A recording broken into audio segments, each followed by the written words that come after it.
ấy miếng ba grep lu mà đỡ gặt là nó có hiệp bè nào mà cùi trâu cái cùi hil này là xe hàm ấy xe nó này đó rong vào cái ăn có làm mọt ai nhớ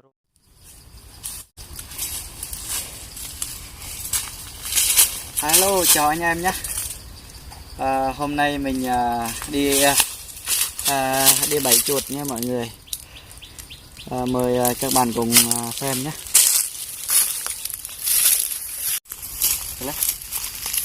đây nữa mọi người mình thấy hàng mới này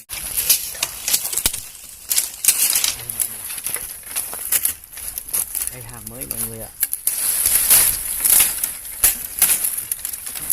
đây mình cột nha mọi người sợ nó to quá là nó kéo mất cái bẫy mình nhá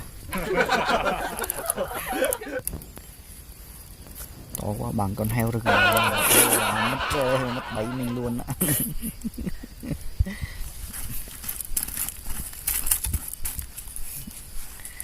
Sợ trúng heo rừng nhá.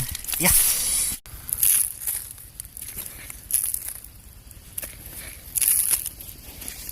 Mình phải lập đất thôi mọi người ạ.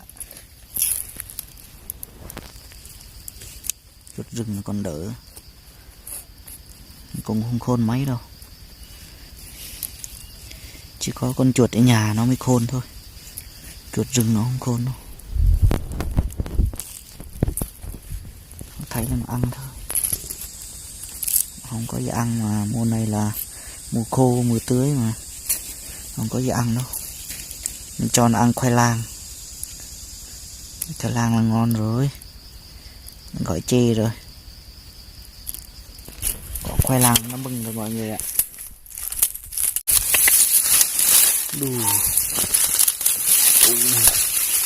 Đủ hàng rất là nhiều luôn mọi người.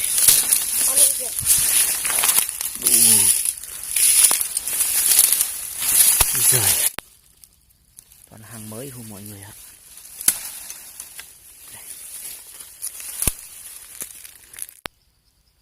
Vậy ở đây mọi người.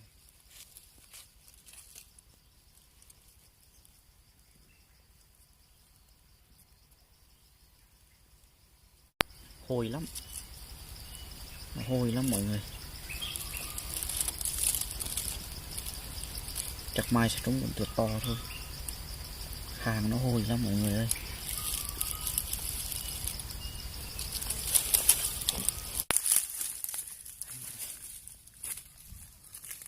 Mình bỏ đất ở đây nhá.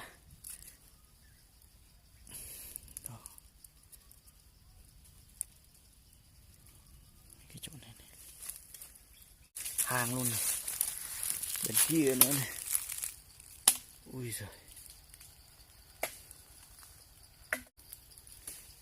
mà trời sắp tối rồi anh em ạ.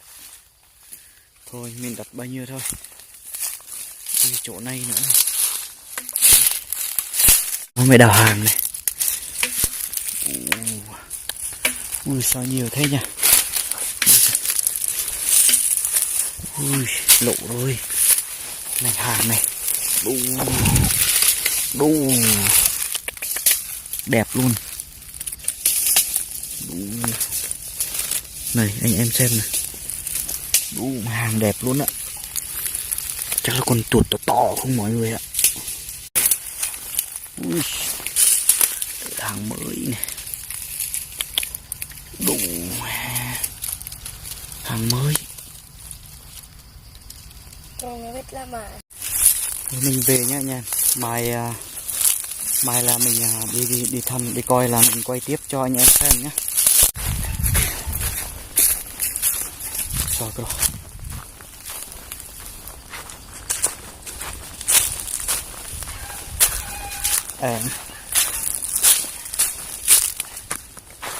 Thôi clip mình dừng ở đây.